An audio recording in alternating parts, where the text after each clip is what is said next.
Man, it is cold. It's definitely autumn and we're creeping into winter. I think one of my favourite winters was when I was at Central Baptist Theological Seminary in Kansas City. Sounds more impressive than Spurgeon's College, doesn't it? I liked the sound of it. I was privileged to go there for 5 months. And I remember being on the plane and getting up out of my seat and going and throwing up in the toilet, because I thought, what am I doing? I'm going to a country where I know no one. I am a foreigner. I was very worried. I got there, was welcomed like a prince because they liked the English people. They asked me to say various words with an English accent. Well, I can't do any other accent, so I was safe with that one. I went to bed jet lagged, and I was woken up the next morning at about 5 o'clock. The doorbell to our dorm where all the students stayed was ringing. And I went to the door and I opened it, and there was a tiny Indian guy there in spectacles, and he said to me that he'd got stuck outside. Why had he gone outside? Because overnight we'd had 7 inches of snow. I'm not talking slushy A21 snow, I'm talking crisp snow. The sky was blue, the sun was bright, it was incredible.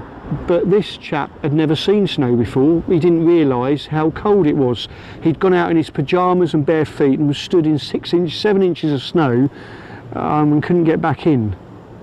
Later that day they gave us a welcome meal for all the students. We had simple American food like hot dogs, and I remember this Indian guy standing there looking at this hot dog, bread with a sausage in, and me putting ketchup on mine, and him thinking, what is this food?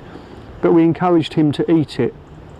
He and his contemporaries down one wing of the dorms cooked the most impressive fish curry that you can imagine as time went on.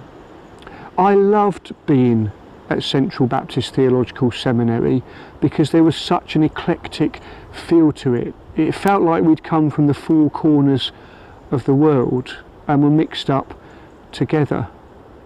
We fell out over some things. We misunderstood each other's cultures big time on occasion, but I enjoyed it. In the passage we're thinking about over the next 3 weeks, Galatians 3:28, Paul says there is neither Jew nor Gentile, or neither Jew nor Greek, and we looked at that on Sunday in our service together, how Paul says that all of our customs and our religious expressions have to be laid down at the expense of following Jesus, that none of them are a foundation for our faith.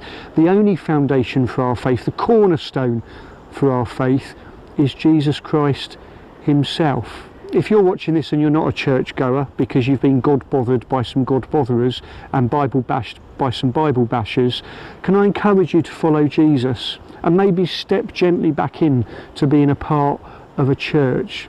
Church isn't perfect. We do fall out, but it would be better if we didn't.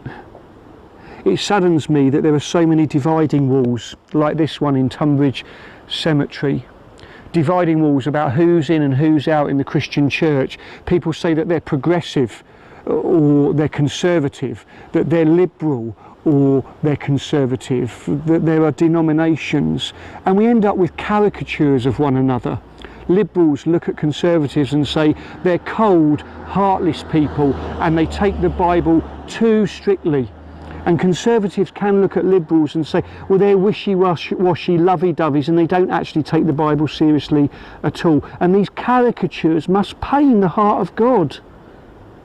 Can we not accept that we have slightly different views on some of the secondary parts of our faith, but Jesus holds us together?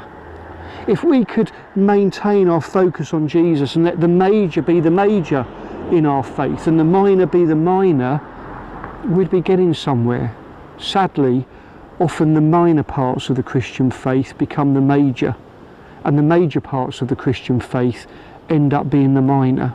And so Jesus, as it were, in our churches can end up sat in the corner on a hard plastic chair with the lights off, wondering when we're going to call him on stage, while we bicker and boast about things that maybe aren't all that important. We are one in Christ, neither Jew nor Gentile. Culture, ancestry, roots, religious expression should not divide us when it comes to following Jesus. I'm going to go and get warm. See you later.